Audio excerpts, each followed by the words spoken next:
This presentation examines the experiences of food insecurity among a sample of low-income African American mothers of preschoolers and how they coped with inadequate food supplies. I will start by giving you a little bit of a background on food insecurity literature, then talk about study design and findings, and finally I will talk about some of the implications. Food security is defined as access by all people at all times to enough food for an active, healthy life. However, as of 2010, 17.2% of the households in the US were food insecure. Food insecurity was twice as prevalent in Black and Hispanic households with children.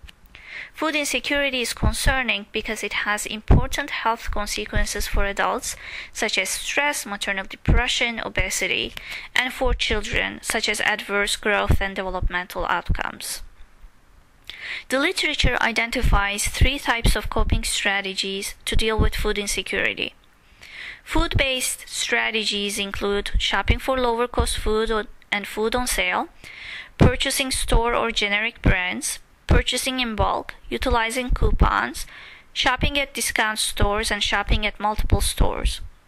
Families also skip meals or eat less to cope with food insecurity.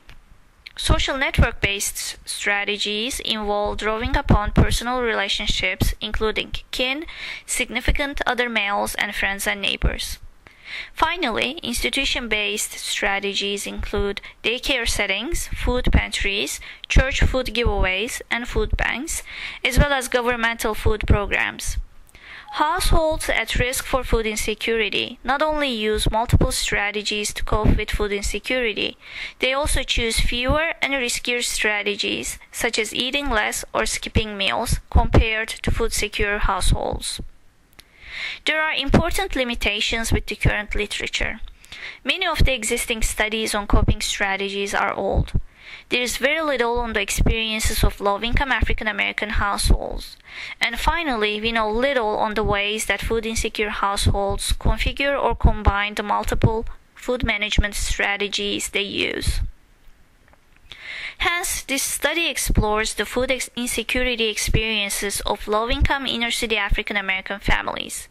It looks at various strategies these families use to cope with food insecurity and the ways that food insecure households combine the multiple food management strategies used. We use a family resiliency framework as our theoretical framework.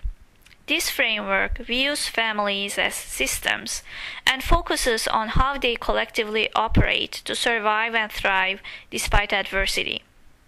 We highlighted family assets and agency with an examination of how families marshal resources to deal with limited availability of and access to food. We used an interpretive approach as our methodological approach, which helped us to understand our participants' experiences, resourcefulness, and meaning-making around food insecurity. Family resiliency theory guided our methodological approach by providing theoretical constructs and sensitizing concepts that guided our data collection and analysis. The study took place in the Lincoln Heights community. Census data revealed this community to be an extremely impoverished one. In 2000, the median family income was approximately $23,000. Almost all of its residents were African American. 34% of the families lived below the poverty line, and the unemployment rate was 25.1%. 42% of households were female-headed.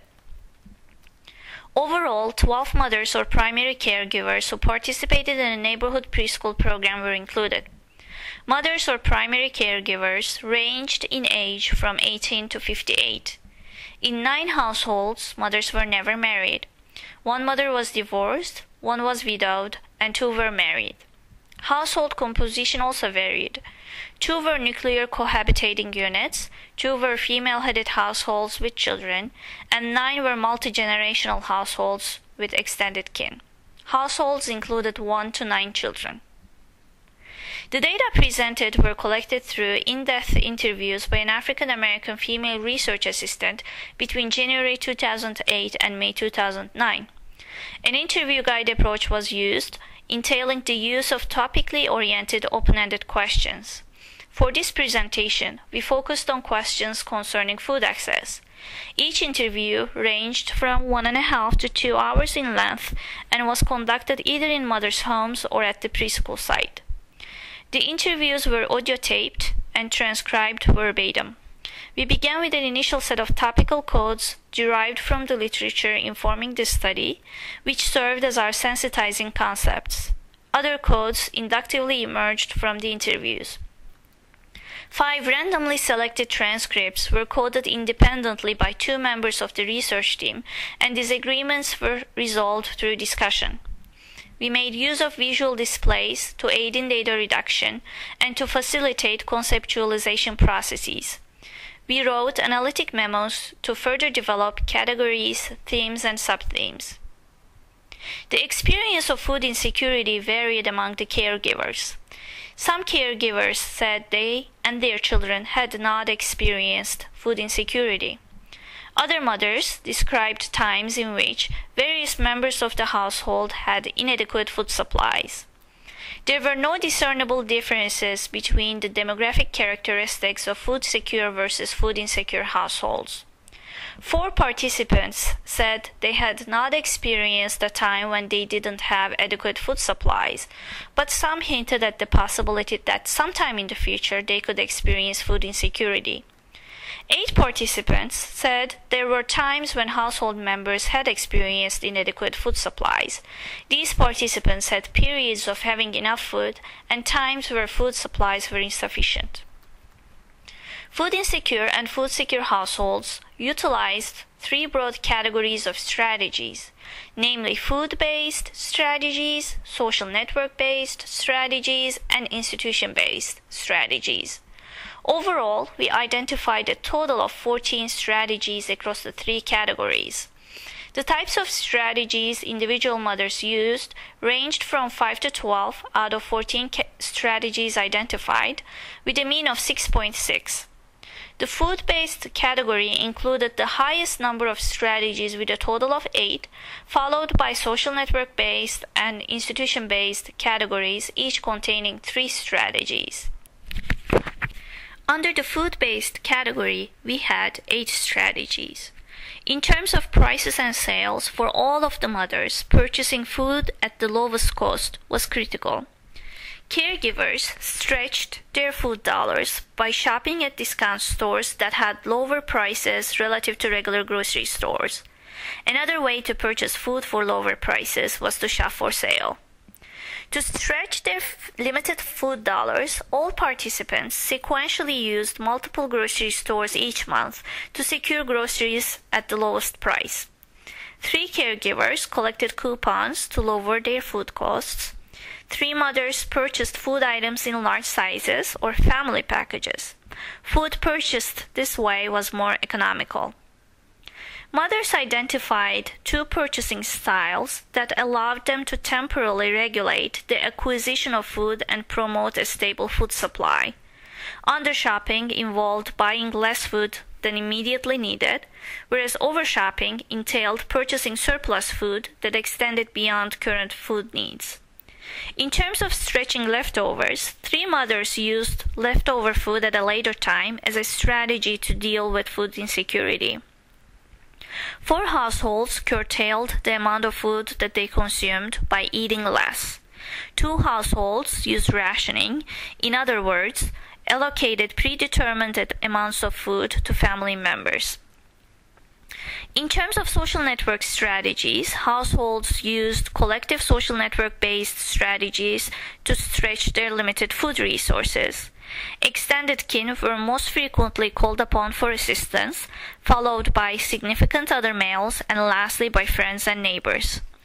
Mothers also identified governmental sources and community resources for food assistance. These included special supplementary nutrition program for women, infants, and children, in other words, WIC, and the supplemental nutrition assistance programs called LINK. Some mothers also relied on community resources such as food pantries and churches. Analysis of the combination of strategies utilized by mothers revealed that some strategies were common to all or most of the mothers, whereas other strategies were variably used by fewer mothers. We conceptualized those strategies that were shared by all or majority of the mothers as core strategies.